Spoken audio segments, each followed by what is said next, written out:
Graça e paz, amém, meus irmãos? Amém. Graças a Deus, aqui nós estamos na casa do Senhor para adorá-lo, bendizer seu nome, como nós fizemos agora. E agora é o momento da palavra, né, irmãos?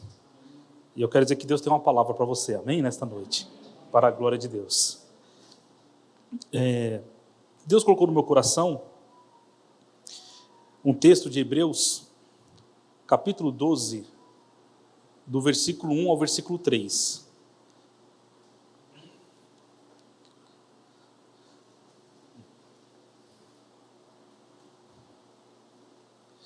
Hebreus, capítulo 12, do versículo 1 ao versículo 3.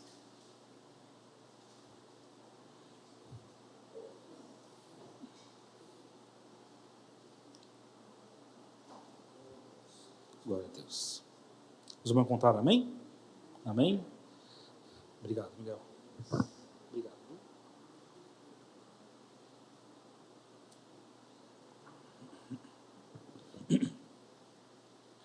Diz assim: portanto também, nós, uma vez que estamos rodeados por tão grande nuvem de testemunhas, livremo-nos de tudo que nos atrapalha e do pecado que nos envolve, e corramos com perseverança a corrida que nos é proposta, tendo os olhos fitos em Jesus, autor e consumador da nossa fé.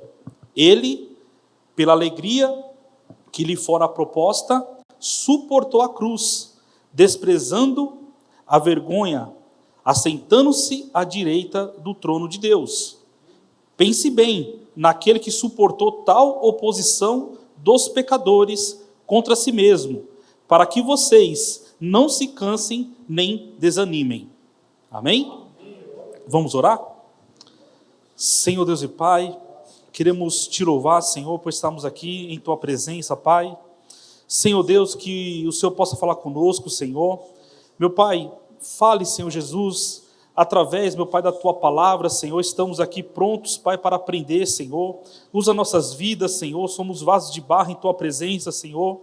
E que o Senhor possa iluminar nosso entendimento, Espírito Santo, para que nós possamos entender, compreender e viver a tua palavra para a glória do teu nome. Amém, Senhor. E amém. Amém, meus irmãos? Não pode se sentar, amém?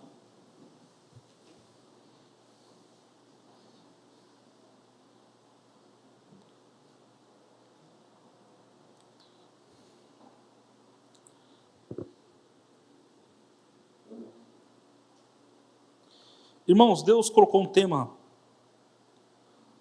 no meu coração para esta mensagem, que é como vencer o desânimo. Amém? O tema da mensagem é como vencer o desânimo.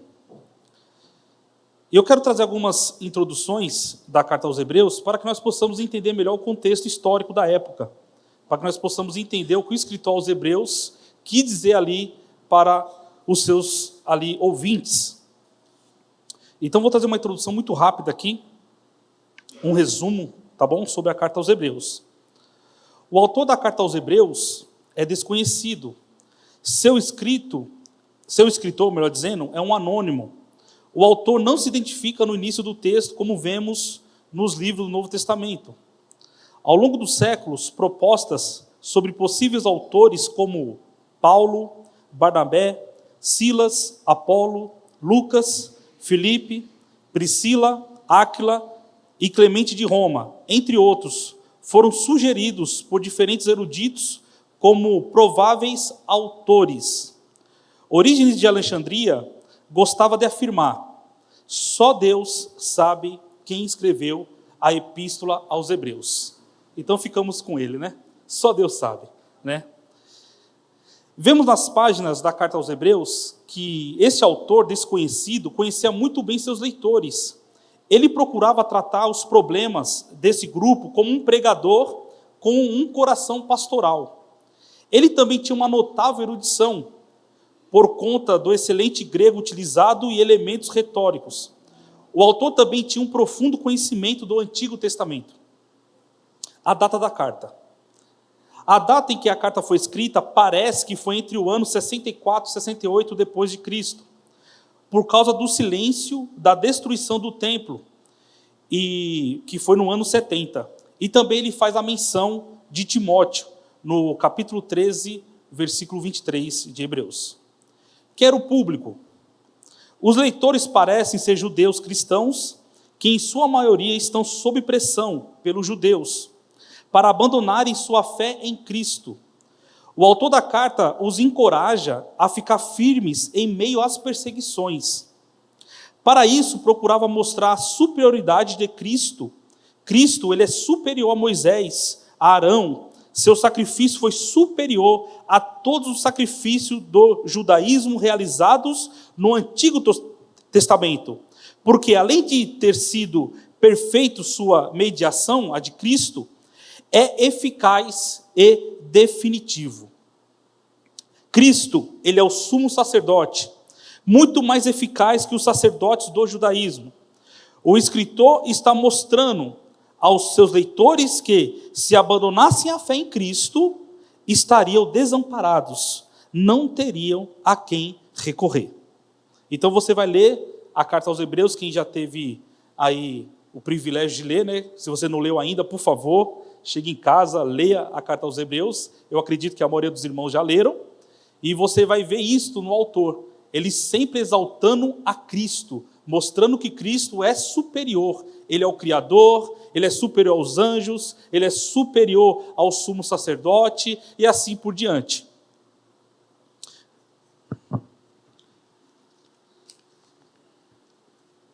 E continuando sobre o destinatário ainda, pelo título que a carta tem aos Hebreus, indica que ela foi escrita a judeus cristãos que não se sabe ao certo se eles estavam em Jerusalém, em Alexandria ou em Roma. Não se sabe ao certo, né? Tem algumas especulações. E meditando sobre tudo isso, irmãos, vemos hoje em dia, estamos vivendo tempos difíceis, estamos vivendo tempos muito complicados, tempos no qual nós vemos muitos cristãos abandonando a fé, devido às tribulações, devido às perseguições, muitas das vezes no trabalho, muitas das vezes na faculdade, muitas das vezes em casa, pelos pais, né? Pais que não querem que seu filho ou sua filha seja um cristão, né? Talvez você até já passou por isso, eu passei no início da minha fé, e infelizmente nós vemos muitos cristãos se afastando, deixando ao Senhor Jesus, se afastando por desânimo, por perseguições, por dificuldades que estão passando. Vivemos tempos difíceis, como eu disse, tempos no qual nós vemos muitas doenças, né, epidemias acontecendo, vemos o desemprego, vemos a sociedade passando coisas, né, no qual é totalmente contra a palavra de Deus, e muitos cristãos, infelizmente, se deixam levar por isso e desanimam na fé, não querem saber mais de Cristo, não querem ir para a igreja mais, porque entende que ele teve um tempo ali na igreja, foi legal, foi bacana, mas agora é o tempo de ele viver outras coisas, né? Ou se não, muitas das vezes alegam que quando não eram crentes, não tinham tanta perseguição contra ele. Quando se converteu ao Senhor Jesus, começou as perseguições, né? Quando não era crente, estava tudo certo, não sofreu nenhuma perseguição. Mas quando se converteu ao Senhor Jesus, logicamente o comportamento da pessoa muda e a sociedade vai indo contra você, né? E muitos nesse percurso se afastam, desanimam. Como Jesus falou, o mundo sufoca, né? A semente, a palavra de Deus, é ali jogada naquele coração. Mas quando cresce, os espinhos sufocam aquela semente, né? Quer dizer, Jesus falou, o mundo sufoca. Então muitos nesse percurso desanimam, né? O mundo sufoca, as coisas do mundo sufocam. O que fazer, né? Como lidar com isso? Eu creio que iremos aprender lições valiosas hoje sobre como lidar com isso, com o desânimo, com as fraquezas e assim por diante. baseado em Hebreus capítulo 12, do versículo 1 a 13. Vamos lá, irmãos. No versículo 1 do capítulo 12 de Hebreus, ele fala, portanto, vírgula. Quando sempre aparece em algum texto a preposição portanto, é porque ele falou algo lá atrás. Você nunca vai escrever uma carta dizendo no início, portanto. Não, você já desenvolveu o assunto, aí você coloca portanto, né? Você não vai escrever uma carta e começar portanto, né? Na verdade, você já desenvolveu o assunto, né? Então, quando ele fala portanto, é uma conjunção utilizada para indicar a conclusão de uma ideia anterior dentro de uma frase. E qual é essa ideia? Está lá no capítulo 11 de Hebreus. Temos que olhar para o capítulo 11, que fala da galeria dos heróis da fé. Vemos no capítulo 11 uma retrospectiva, um resumo de exemplos de fé, que capacita as pessoas a perseverarem. Sua estratégia é olhar para o Antigo Testamento e de lá tirar exemplos de pessoas como Abel, Enoque, Noé, Abraão, Isaque, Jacó, José, Moisés, entre outros, juízes, reis e assim por diante, que viveram pela fé nas promessas de Deus. Boa parte desses personagens enfrentaram perseguições, morreram à espada, perdeu entes queridos, viveu nas cavernas, foram rejeitados pela sociedade, mas não se abateu, não desanimaram, apesar de tudo. Então ele está trazendo esses exemplos para aqueles irmãos que estavam sofrendo perseguições. Então ele está dizendo assim, olha para os heróis da fé, olha para Moisés, olha para José, olha para Enoque, olha que esses homens enfrentaram grandes dificuldades, grandes tribulações em sua vida, mas só que, apesar de tudo isso, eles não perderam a sua fé, eles prosseguiram, porque eles tinham um alvo. Eles tinham um alvo.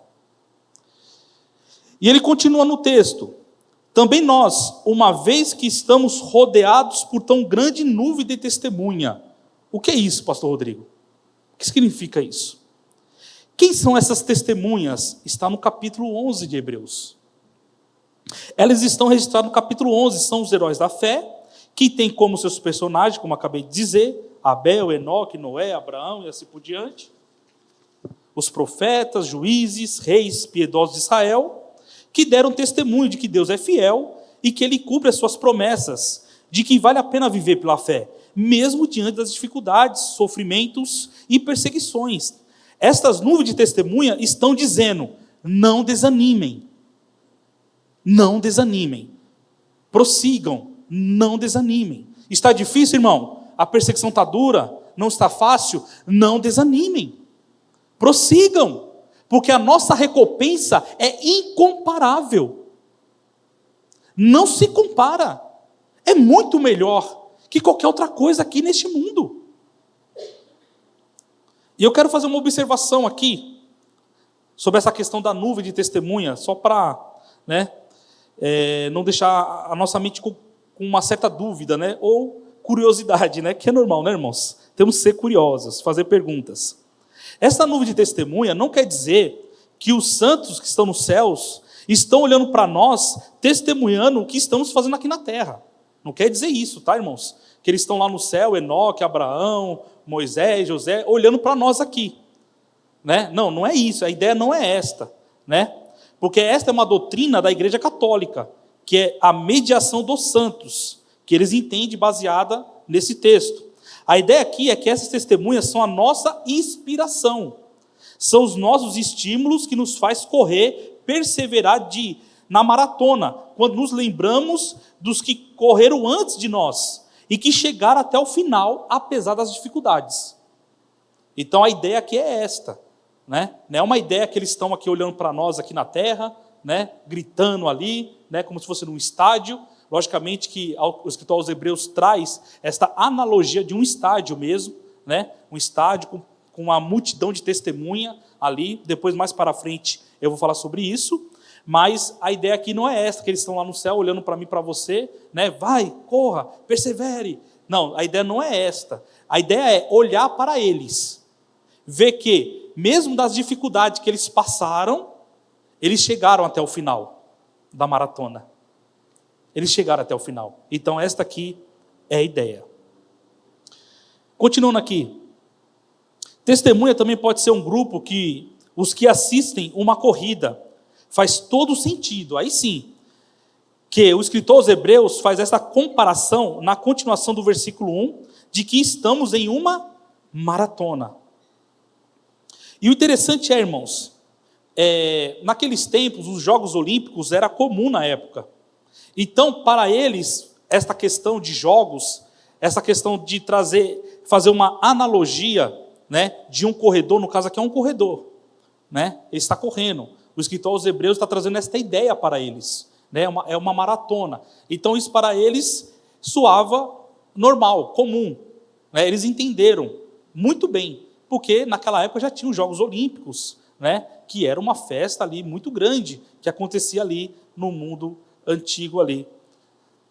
Livremos-nos de tudo que atrapalha. Ele continua, no versículo 1 ainda, né? Pode ser uma referência a remover os pesos artificiais usados no treinamento pelos atletas, mas não nas corridas. Eles corriam quase nus. O atleta não podia ter sobrepeso, eles tinham que fazer regimes para correr mais. Eles tinham que estar no peso ideal. Ainda bem que a maratona aqui é só espiritual, né, irmãos? Ainda bem, né? Porque eu mesmo acho que já seria desclassificado naquela maratona, né? Mas enfim, irmãos, a ideia aqui é esta, é do atleta. Quem é testemunhas? Hebreus capítulo 11. São a nuvem de testemunha. Estamos aqui como se fosse numa arena. Quem são os atletas? Eu e você. Somos os atletas. Estamos correndo. Estamos ali. E um atleta, ele tem que renunciar a si mesmo.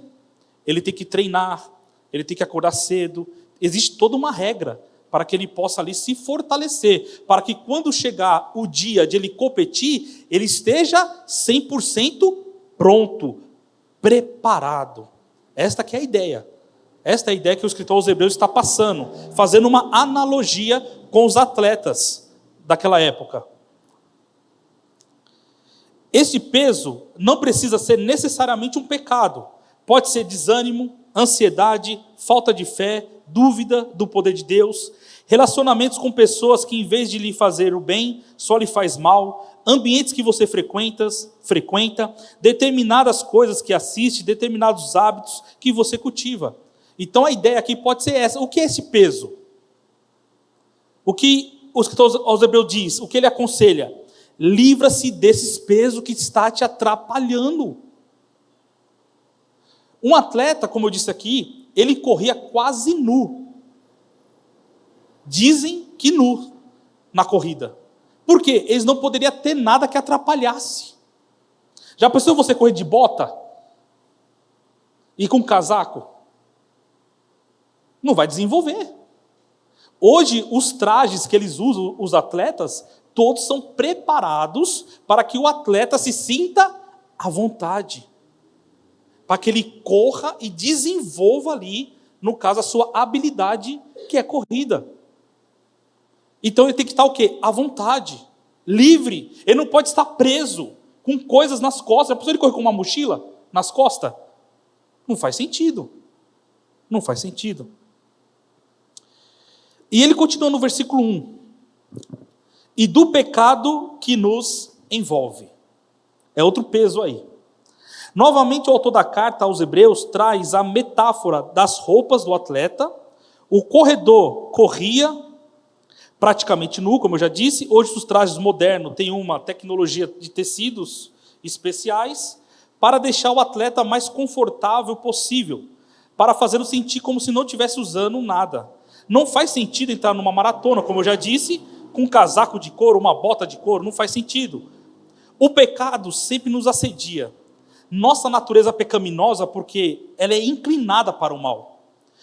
O sistema do mundo pecaminoso que nos leva a desejar as coisas pecaminosas. Somos assediados o tempo todo para as práticas pecaminosas. O pecado é um empecilho para a nossa corrida cristã. Às vezes você fala, pastor Rodrigo, está difícil, não estou conseguindo. mas muitas vezes são práticas que você ainda não deixou, práticas pecaminosas. Às vezes não é um pecado, né? Às vezes é um relacionamento que você tem com um amigo que, em vez de te levar para Deus, ele te afasta de Deus. Sabemos, irmão, que quebrar relacionamentos não é fácil. Já pensou, você ter um amigo de infância, né? Hoje você é um cristão, ele não é um cristão ainda, mas porém é um amigo que tem ideias totalmente contrárias à sua, né? Totalmente diferente da sua. Então ele te induz a você novamente voltar para trás, nas práticas pecaminosas que você fazia lá atrás. Aí você vê a necessidade de quê? De romper. É difícil, irmãos. É difícil. A pessoa fala para esse amigo, fala assim, me desculpa, mas não dá para andar contigo mais. Por quê? Porque eu sou um cristão agora, estou caminhando aí com Jesus, eu já te falei do evangelho, do amor de Deus, mas você não quer, não é obrigado também, né? O Espírito Santo convence o homem do juízo do pecado e da morte, mas eu não posso mais ficar andando com você, porque eu estou me afastando de Deus. Se esta amizade é desse jeito, eu te dou um conselho, se afaste dela. Pastor Rodrigo, se afaste, porque você está se afastando de Deus. Como a Manueli disse aqui no início do louvor, né? Cantando, né? Nós temos que amar a Deus mais que as nossas esposas, marido, filhos, seja o que for. Deus tem que ser em primeiro lugar em nossas vidas. Nossa, pastor Rodrigo, você está falando que eu não tenho que amar minha esposa? Não, não estou falando nada disso. Ame sua esposa, ame teu marido, ama seus filhos, ama seus amigos. Porém, não deixe que este amor te afaste de Deus. Esta é a questão aqui. Esta é a questão. Então, como atleta, irmãos, como um corredor, estamos aqui imaginando que o escritor aos Hebreus está trazendo esta ideia, que é esta ideia mesmo de uma maratona, que estamos todos correndo, as nuvens de testemunhas estão ali nos assistindo, estamos correndo, não como atleta, não devemos usar acessórios que vêm nos atrapalhar, não devemos correr com uma mochila, não devemos correr com uma bota, né? Não devemos fazer nada disso, devemos ficar à vontade como um atleta, quer dizer, tudo aquilo que está nos impedindo de correr com Cristo, temos que deixar, ok? Temos que deixar de lado, como um atleta mesmo, como um atleta. Ele continua, e corramos com perseverança a corrida que nos é proposta, no finalzinho do versículo 1. Nesta metáfora do atleta, temos que correr com perseverança, porque o nosso prêmio está no final da corrida cristã. Né? Como todos os atletas, eles se preparam para que no final eles alcancem a sua medalha, a sua recompensa, o seu troféu e assim por diante. O apóstolo Paulo também usa essa metáfora em 1 Coríntios, capítulo 9, versículo 24 a 25. Ele diz: vocês não sabem que de todos que correm no estádio, apenas um ganha um prêmio? Corram de tal modo que alcancem o prêmio. Todos os que competem nos jogos se submetem a um treinamento rigoroso para obter uma coroa que logo perece. Mas nós o fazemos para ganhar uma coroa que dura para sempre. Glórias a Deus. Glórias a Deus. Então, irmãos, a ideia aqui, todos nós somos atletas. Porém, é diferente. Como assim, pastor Rodrigo? Somos mais do que vencedores. Não vai existir o único vencedor, ou um grupo de vencedor. Não. Nesta corrida cristã, todos nós somos vencedores. Porém, nós temos que correr. Nós temos que ir até o alvo. Nós temos que chegar ali na linha de chegada. Ultrapassar ela para que nós possamos ganhar a nossa recompensa. E trazendo agora uma coisa cultural da época, os gregos tinham 2 grandes eventos atléticos, que eram os Jogos Olímpicos, como eu já disse, e os jogos que ficavam ali na região de Corinto, né? Que eram os Jogos Istmicos. Os cristãos estavam bem familiarizados com a analogia de correr.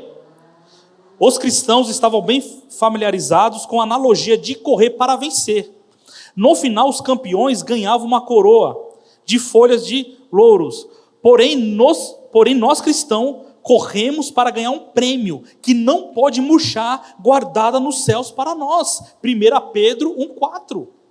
Quer dizer, eles ganhavam a sua coroa, logo colocava, ela murchava. Uma coisa corruptível, uma coisa que acaba. Nós cristãos, os atletas de Cristo, eu e você, nós estamos correndo e no final iremos ganhar a recompensa. E esta recompensa, meu irmão, ela é eterna, ela nunca vai acabar. Ela é eterna. Então vale a pena correr, vale a pena renunciar, vale a pena seguir em frente. Porque no final iremos receber a coroa, iremos receber o nosso prêmio que Jesus venceu por nós na cruz do Calvário. No versículo 2, tendo os olhos fitos em Jesus, autor e consumador da nossa fé, que ele, pela alegria que lhe fora proposta, suportou a cruz, desprezando a vergonha, e assentou-se à direita do trono de Deus. O Senhor Jesus é colocado como o maior exemplo, inspirador, e o ponto de referência e o último da galeria dos heróis da fé. Na verdade, o capítulo 11 de Hebreus, ele termina aqui. Ele cita vários exemplos, mas o exemplo perfeito e maior é Cristo. Esta é a ideia aqui. Não termina ali no final do capítulo 11, né? Se eu não me engano, no versículo 40. Mas ele continua, né? Ele continua até o capítulo 12 e finaliza no versículo 3 do capítulo 12. Porque Jesus, ele é o maior exemplo de todos ali da galeria da fé. Jesus é o nosso maior exemplo. E é nele que devemos fixar nossos olhos. Por quê? Porque ele é o autor da fé, no sentido de que foi ele que tornou isso possível. É nele que devemos crer. À medida que eu olho para ele, a minha fé se fortalece e a vida cristã prossegue, porque ele é o corredor principal. Então é Jesus. Devemos olhar para ele. Devemos olhar, ver o seu exemplo, que mesmo diante de tudo aquilo que ele passou, ele foi até o fim, ele foi até o final. E no final, chegando ali, na reta final, o que tinha ali esperando? Uma cruz. Tortura, cruz. Ele foi. Porém, a Bíblia diz que ele morreu, mas ao terceiro dia, ele ressuscitou. Como vencedor, ele venceu por mim e venceu por você, ele venceu por nós. Ele é o consumador da fé, de todos os exemplos do capítulo 11 de Hebreus, o supremo exemplo, porque em Jesus vemos a ação da fé, do começo ao fim. Ele iniciou a corrida nos céus, vindo para a terra, nasceu em Belém. Depois foi até o Getsêmani, ao Calvário, do túmulo e volta aos céus, à destra do Pai. Filipenses capítulo 2, do versículo 5 a 11. Olha o que diz: seja a atitude de vocês a mesma de Cristo, que embora sendo Deus, não considerou ser igual a Deus, era algo a que devia apegar-se, mas esvaziou-se a si mesmo, vindo a ser servo, tornando-se semelhante a homens. Olha só, e sendo encontrado de forma humana, humilhou-se a si mesmo, e foi obediente até morte e morte de cruz. Por isso Deus o exaltou à mais alta posição, e lhe deu um nome que está acima de todos os nomes.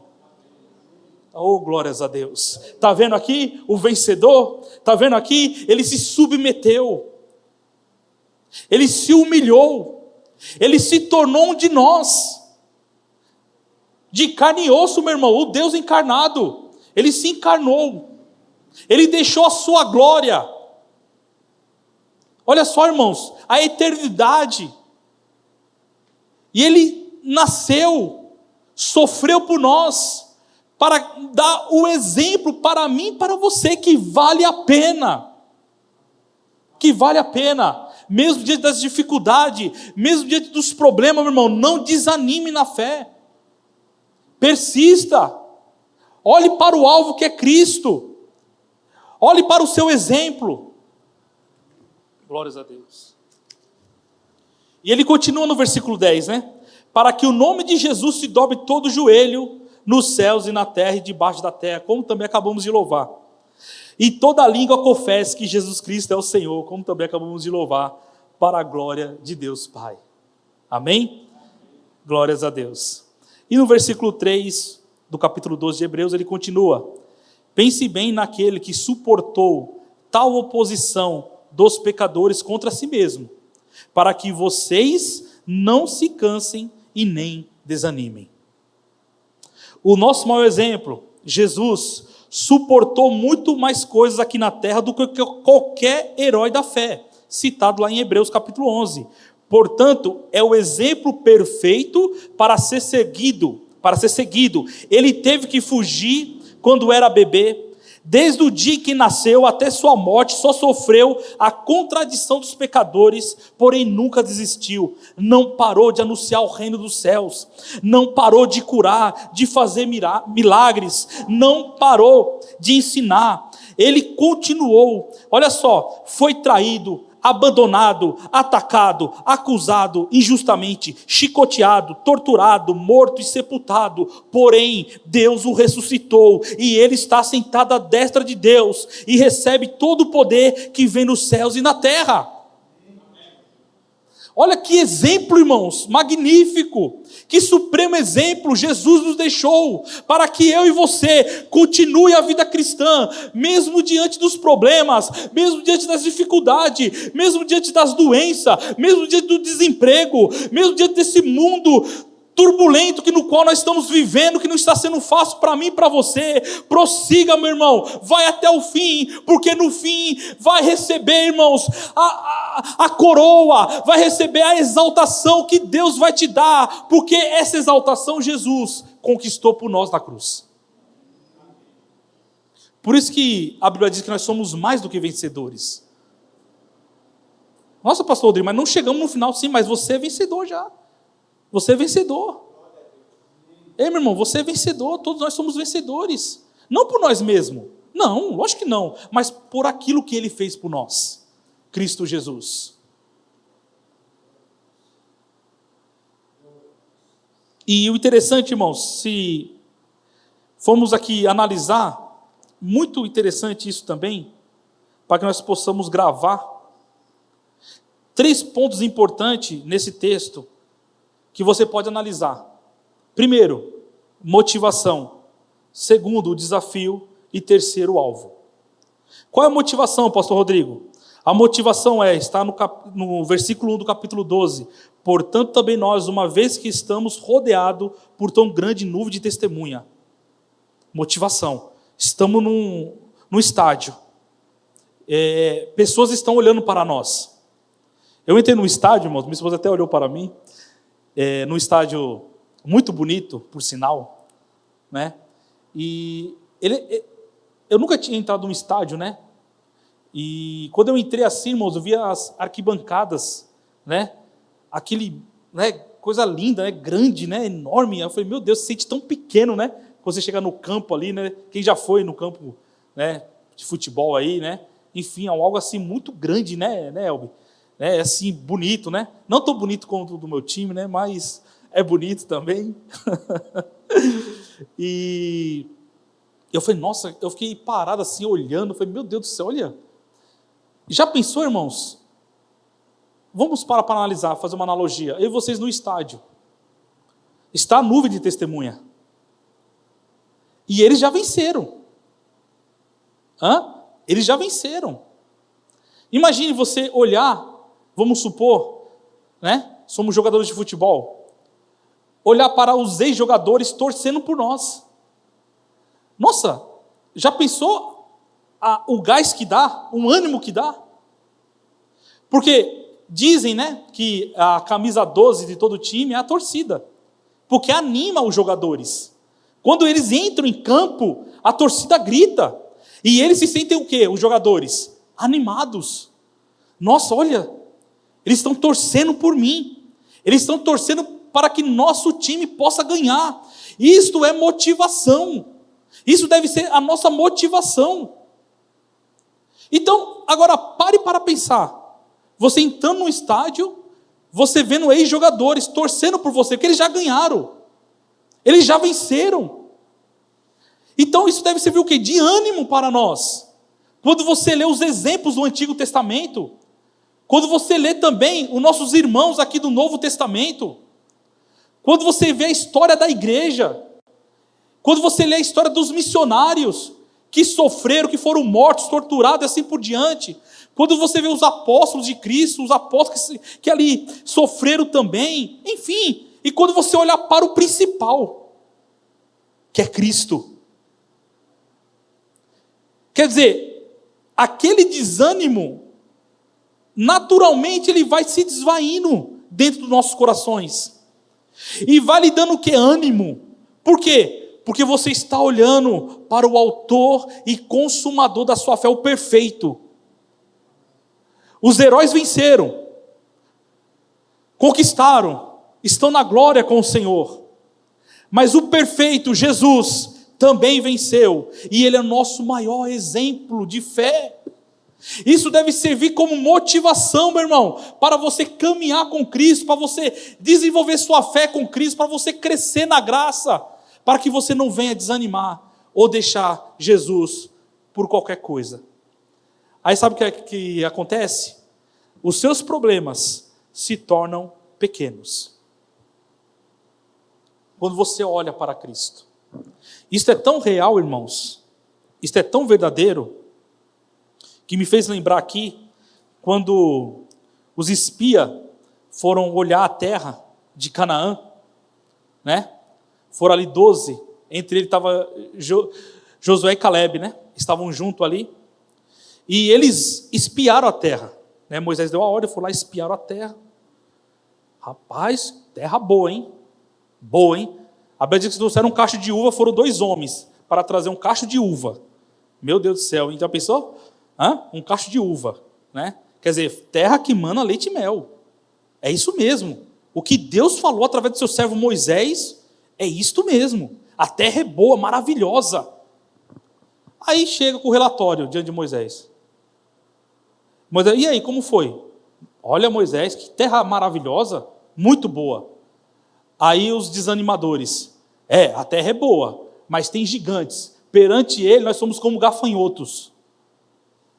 Não vai dar não, Moisés, vamos voltar para trás, vamos voltar para o Egito. Na verdade não deveríamos ter saído do Egito, deveríamos ter ficado do Egito comendo cebola, comendo alho, devemos ter ficado lá mesmo, lá estava tudo certo, porque nós estávamos vivos, agora saímos de lá, vamos morrer no deserto. E todo o povo começou a ter essa ideia também, começou ali, todo mundo, é verdade, é isso mesmo. Porém 2 falaram, não, o Senhor nos deu esta terra, vamos entrar e vamos conquistá-la. Olha o que Deus fez lá atrás, Ele abriu o mar vermelho, vencemos inúmeras guerras aqui no deserto, Ele mandou o maná, tem nos sustentado, esse mesmo Deus vai nos dar vitória também. Sabe por quê, irmão? Porque o alvo de Josué e de Caleb era Deus. Quando você olha para Deus, os seus problemas se tornam pequenos. Ele é real. Estava gigante, tinha gigante lá mesmo. Grandes, fortes, bem armados.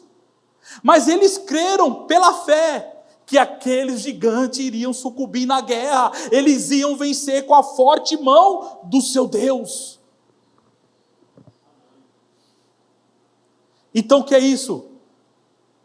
Nessa dificuldade que você está passando, olhe para Cristo. Talvez está passando um desemprego, uma situação difícil da firma. Talvez você esteja passando perseguições no trabalho, ou na faculdade, na escola. Você fala, vou desistir. Não, não faça isso. Olhe para Cristo, o autor e consumador da sua fé. Olhe para Ele. Aí esses problemas vão se tornar pequenos. Porque agora sim, atleta, você está olhando para o alvo, que é o nosso Senhor Jesus. Glórias a Deus. Irmãos, caminhando para o final,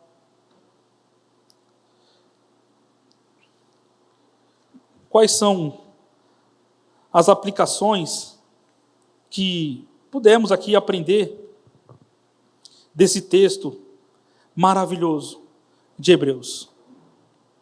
Quais são as lições que podemos aqui aprender juntos?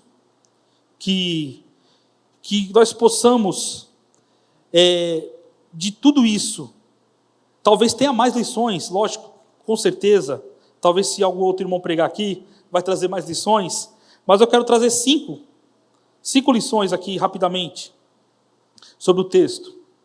A primeira lição: temos uma motivação dessa corrida, os exemplos dos heróis da fé, que está no capítulo 11. A segunda lição: temos que aliviar o peso, tirar o que atrapalha. O que está te atrapalhando, meu irmão, nessa corrida? Ei, atleta, o que está te atrapalhando? É a mochila? Tira a mochila. O que está te atrapalhando? Você está correndo de bota, meu irmão, tira a bota. É peso, né? O que está te atrapalhando? Falsas amizades, fuja dela. Alguns exemplos, tá? Tem outros. Mas aquilo que está te atrapalhando, tira, corta, se afasta. Poxa, pastor, vai doer mesmo. Não vai ser fácil, mas vai ser o melhor para você, atleta. Você vai ficar mais leve. Você vai correr sem nada te prender. Você está tirando os empecilhos do caminho. O atleta, né, no caso aqui, aquele que corre, ele não pode ter nada no caminho que atrapalhe ele. Ele tem que tirar os obstáculos para que ele possa correr livre. E assim por diante. Terceira lição: temos que nos afastar do pecado. Não adianta também, meu irmão, você viver uma vida de pecado. Está com práticas pecaminosas na sua vida cristã, isso atrapalha. Aí você não consegue correr direito. Se achegue diante dele, com o coração quebrantado, ele perdoa os seus pecados, cura as suas feridas, para que você possa caminhar, se levantar, ele te levanta. Se achegue a ele. Não tenha vergonha não, meu irmão. Tenha vergonha de ir para o inferno, temor de ir para o inferno. Aí tem que ter mesmo. Mas diante do seu Deus, o seu Pai Celestial, se achegue a ele. Senhor, me perdoa, me ajuda, Senhor. Esta é minha fraqueza, Senhor. Eu sou fraco nesta área, Senhor. Se afasta, meu irmão. Se afasta. Se achegue a Deus. Peça perdão. Ele vai perdoar os seus pecados. Vai lhe dar graça para que você possa, atleta, continuar a caminhada.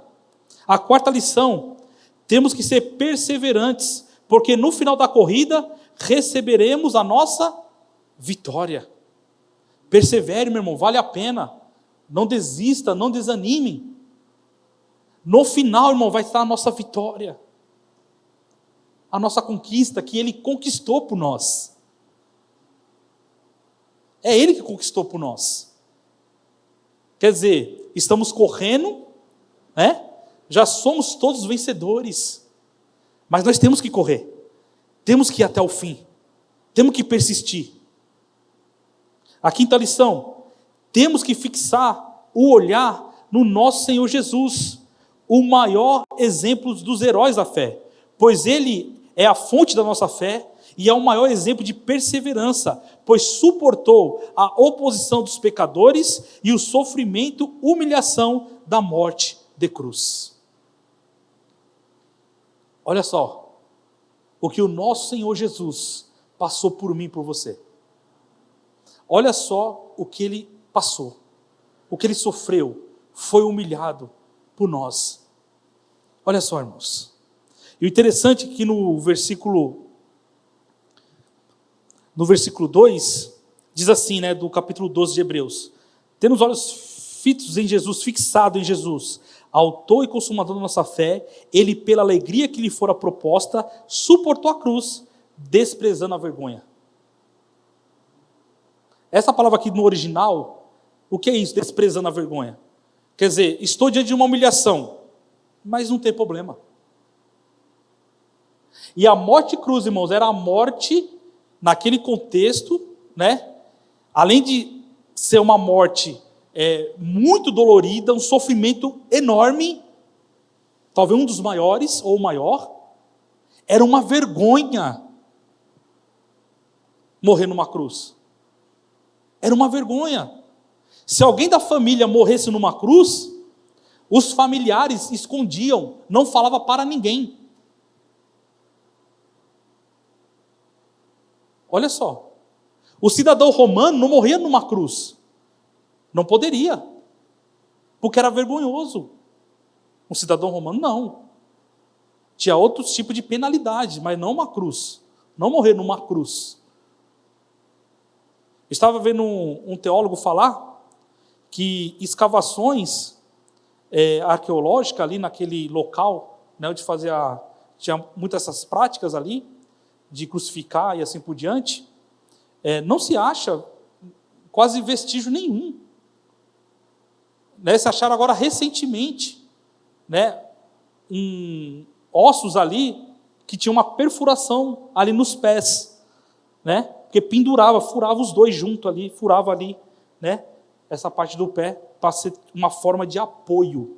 Olha o sofrimento. Acharam recentemente, não faz muito tempo, porque eles escondiam até os ossos das pessoas que eram crucificadas, para não deixar vestígio nenhum. E quando a pessoa estava numa cruz, né, nós vemos que alguns sobre Jesus, né, diz que tinha uma certa altura, mas na maioria das vezes era baixa, não era tão alta, né? Era baixa, assim, mais ou menos assim, a pessoa ficava ali. Por quê? Depois de algumas horas ou até dias, né, que não morria na hora, passava até dias, quando a pessoa sucumbia, morria, o corpo ali caía, e os cães vinham ali comer. Olha só, irmãos, as aves de rapina, né, vinha também ali, enfim, era algo muito terrível que acontecia, era uma tortura terrível, era uma vergonha terrível, mas ao escritor aos Hebreus ele fala que Jesus, desprezando a vergonha, quer dizer, ele suportou tudo isso, irmãos, por mim e por você. Ele desprezou porque sabia que hoje eu e você estaremos aqui ouvindo a sua palavra. Ele sabia que quantos iriam aceitar a sua palavra, iria servir ele. Então ele suportou todas essas coisas por nós, pecadores, que não merecia, que nós merecíamos sim a condenação de Deus, o juízo de Deus, mas só que ele morreu por nós, para nos justificar diante do Pai, para que hoje possamos ter vida, e vida em abundância. Glórias a Deus. Então vale a pena. O nosso supremo atleta, Jesus Cristo, passou tudo isso para que hoje eu e você estivemos aqui de pé diante da sua presença, e para que amanhã, querendo o Senhor, muito em breve, estaremos todos juntos no fim da corrida aqui, mas o início de uma vida gloriosa ao lado do Senhor Jesus, por toda a eternidade. Louvado seja o nome do Senhor. Então vale a pena, meu irmão, vale a pena, não desista, não desistam. Então a motivação, o desafio é essas dificuldades, que está no versículo 2, tendo os olhos fixados em Jesus, autor e consumador da nossa fé. Desculpa, aqui é o alvo, o desafio está em nos desvencilhar das coisas que atrapalham, desvencilhar-se do pecado que nos envolve. O desafio é o que, pastor Rodrigo? O alvo, melhor dizendo, é olhar para Jesus, porque Ele é o alvo da nossa fé, Ele é o alvo que nós temos que seguir em frente. Amém?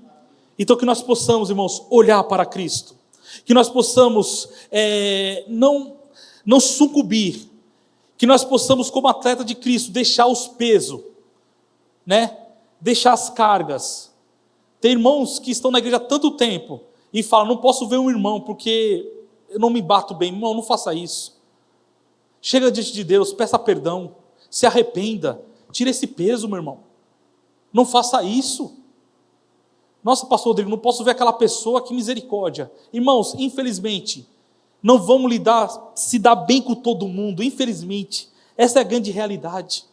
Mas como cristão em Cristo, temos que amar todos.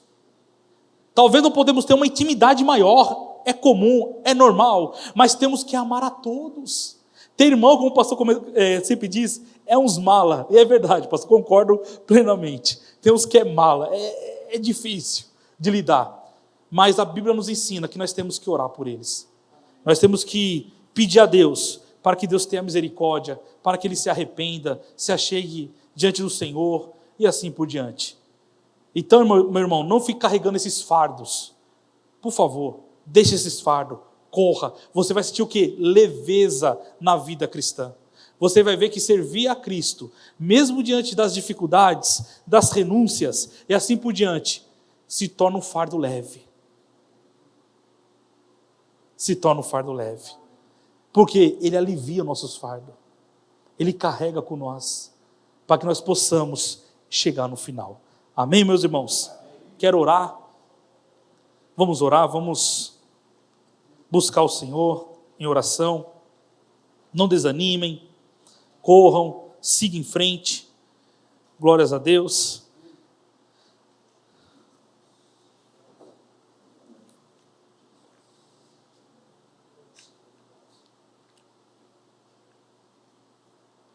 Sabemos que quando o desânimo bate em nossa porta, não é fácil, né, irmãos? Né? Irmãos, chorar, desanimar, isso é comum, irmãos. Somos seres humanos. Não existe super crentes.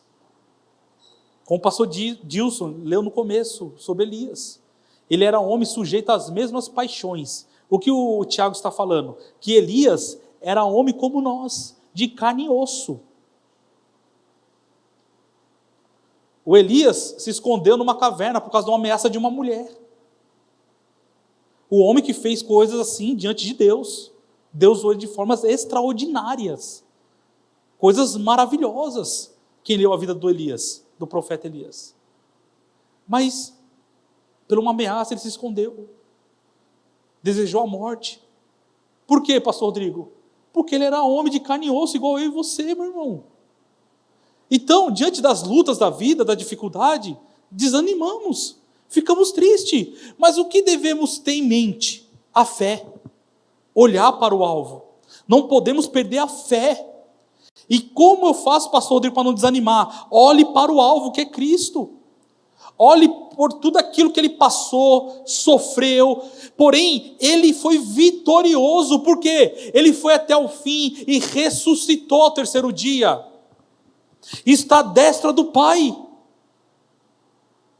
Estevão sendo apedrejado, ele viu o céu aberto, e o Senhor Jesus assentado à destra do Pai, sendo apedrejado, irmãos, levando pedra, e as pedras eram grandes, tá? Não era pedrinha não, era pedra, tijolo mesmo, jogando nele. Imagina, irmão, a dor que esse homem sentiu, naquele momento, pela incredulidade do povo judeu ali. A Bíblia diz que o rosto dele brilhava como de um anjo. Mesmo assim resolveram apedrejar e tirar a vida desse homem de Deus, mas ele não perdeu a fé, porque ele estava olhando para o alvo, que era Cristo. Glórias a Deus. Será que o teu sofrimento e o meu é maior que o do Elias? Será que o nosso sofrimento é maior do que o Estevão? Será que o nosso sofrimento ele é maior do que o do Moisés? Diante do deserto, uma multidão reclamando e murmurando? Será que o meu e o teu sofrimento é maior do que o de Jó? Quem perdeu 10 filhos aí? Levanta a mão. Quem perdeu tudo na vida e o seu amigo era um caco de telha para coçar suas feridas? Eu acho que ninguém passou por isso. Mas ele continuou, porque ele tinha fé que aquilo que ele estava passando não era nada em comparação àquilo que Deus iria lhe dar. Deus tem uma recompensa para mim e para você, meu irmão. E essa recompensa iremos alcançar quando chegarmos na reta final. E Deus nos dá força para que eu e você sigamos em frente, para que nós possamos alcançar. E todos nós um dia estaremos juntos com os irmãos do Antigo Testamento, todos aqueles que seguiram em frente, com a igreja primitiva com os irmãos do passado, do presente, todos reunidos lá na glória. Aí vamos ver e olhar, valeu a pena. Valeu muito a pena. É por isso que Paulo fala, aquilo que o olho não viu, o ouvido não ouviu e nem subiu ao coração do homem, são as coisas que Deus tem preparado para aqueles que o amam. Talvez você viu muita coisa bonita aqui nessa terra, que é mesmo, as montanhas, as paisagens, nossa Deus, que bonito, as estrelas no céu, a lua, que linda a lua, Senhor. Mas o que Deus tem reservado para mim e para você é muito mais bonito e melhor. É melhor. É eterno, não acaba. É melhor. Talvez o teu ouvido ouviu muitas canções lindas, melodias, né, Elvi? Mas lá no céu, na glória, a melodia que vamos ouvir é muito melhor. É muito melhor que os acordes que os músicos fazem aqui, que é lindo. Quando você vê um acorde, quando o Miguel fez aquele ali no teclado, ali, eu fiquei assim, sabe? Meu Deus, que lindo, né? Mas lá na glória, os acordes são mais bonitos, é melhor. Glórias a Deus. Amém, meus irmãos? Senhor Deus e Pai, diante do Senhor, queremos lhe agradecer, meu Deus, pela tua palavra. Meu Deus, que como nós aprendemos, ó Pai, diante das tribulações da vida, Senhor, que o Senhor possa nos animar, nos fortalecer, Senhor. Pois sabemos, ó Pai, que aqui nesta terra, nesta vida, Senhor, iremos passar por dificuldade, por provações. O Senhor bem disse sobre isso, Senhor, que no mundo tereis aflições. Passamos por aflições, passamos por dificuldades, mas também o Senhor prometeu que estaria conosco todos os dias até a consumação dos séculos. Meu Deus, nos fortalece na Tua presença, Senhor. Meu Pai, nos perdoa, Senhor, perdoa nossos pecados, Senhor, esses pesos, Senhor, que queremos insistir em carregá-los, Pai. Nos perdoe, Senhor. Meu Pai, que nós possamos tirar esses pesos, Senhor, como um atleta, Pai, que nós possamos correr, Pai, livres, Pai, diante do Senhor, para que nós possamos levar uma vida cristã, meu Pai, que glorifique o Teu nome, Pai, que corra até o alvo, Senhor, meu Pai, que nós possamos, ó Pai, olhar para Ti, porque o Senhor é o consumador e o autor da nossa fé, Pai, que nós não possamos, ó Pai, retroceder, Senhor, voltar para trás, porque para trás, ó Pai, o que resta para o homem, Senhor, pecador, é um inferno, Senhor, o que resta para o homem lá atrás, Senhor, meu Deus, é a condenação, mas para nós, Pai, que estamos seguindo em frente, Pai, o que nos espera é a vida eterna, Senhor, meu Pai, é a vida eterna, está ao Teu lado eternamente, Senhor, para toda a eternidade, em glória, Senhor. Meu Pai, não se compara, é incomparável, Pai, as promessas que o Senhor tem, que o Senhor realizou por nós, Senhor Jesus, na cruz do Calvário, Senhor. Se estamos aqui, Senhor, é porque o Senhor venceu por nós, Pai, naquela cruz, Senhor, suportou, Senhor, toda aquela tortura, Pai, para nos salvar, para nos justificar, Senhor, diante de Ti, ó Pai. Não merecíamos, ó Pai, merecíamos a condenação eterna, Senhor, mas o Senhor nos salvou, Pai, porque o Senhor nos amou, Pai, como a Tua palavra diz, Senhor. O Senhor, ó Pai, entregou Seu Filho por nós, naquela cruz. Meu Pai, olhando para essas coisas, Senhor, nós não devemos, ó Pai, sucumbir, Pai, mas nós devemos, ó Pai, apesar de tudo, seguir em frente, Senhor, mesmo com as dores, mesmo com o desânimo, Pai. Meu Senhor, nos anime, Pai, nos anime em meia luta, Senhor. O mar está revolto, Pai, o mar está bravo, Senhor, mas o Senhor está aqui, Pai, nesta polpa, dormindo, Senhor, do nosso lado, Senhor. Nos ajude nas nossas incredulidades, Pai, porque diante das lutas, Senhor, nós queremos desanimar, deixar tudo, Senhor. Não queremos, ó Pai, seguir em frente, Senhor, mas que o Senhor possa, Pai, nos ajudar, Senhor, para que nós possamos com fé, Pai, olhar para aquilo que é eterno, Senhor, saber que as coisas dessa vida são passageiras, ó Pai, que tudo isso vai passar, mas a Tua palavra não vai passar, Senhor, as Tuas promessas não irão passar, Senhor, porque elas são eternas, Senhor, elas são eternas, Senhor, essas promessas foram feitas para o seu povo, Senhor, para a sua igreja, que aqui somos nós que estamos reunidos em teu nome, ó Pai. Que nós não venhamos sucumbir, Senhor, diante das lutas, Senhor. Que nós não venhamos, ó Pai, olhar para trás, Senhor, porque nossas mãos já estão no arado, Senhor. Meu Deus, que nós não venhamos olhar para trás, Senhor, mas que nós possamos seguir em frente, Senhor, trabalhando, seguindo com a tua graça, Pai. Nos ajude, Senhor. Nos perdoe, Pai. Senhor, como atletas de Cristo, Senhor, queremos, Pai, seguir nessa maratona, Pai, porque nós sabemos que lá na frente, Pai, iremos receber nossa coroa, Senhor. Iremos receber, Senhor, o nosso prêmio. Eu não sou igual aquele prêmio, Pai, que eles recebiam, Pai, que perecia. Mas o nosso prêmio, Senhor, a traça e a ferrugem não corrói. O ladrão não mina, Senhor, porque Ele é eterno, ó Pai. Ele é eterno, Senhor. Louvado seja teu santo nome, Pai. Nos ajude, Senhor. Obrigado por tudo, Senhor. Anima a tua igreja. Anima nossas vidas em tua presença, Senhor. Meu Pai, para a glória do teu nome, Senhor Jesus. Obrigado por tudo, Senhor. Graça te damos. Amém, Senhor.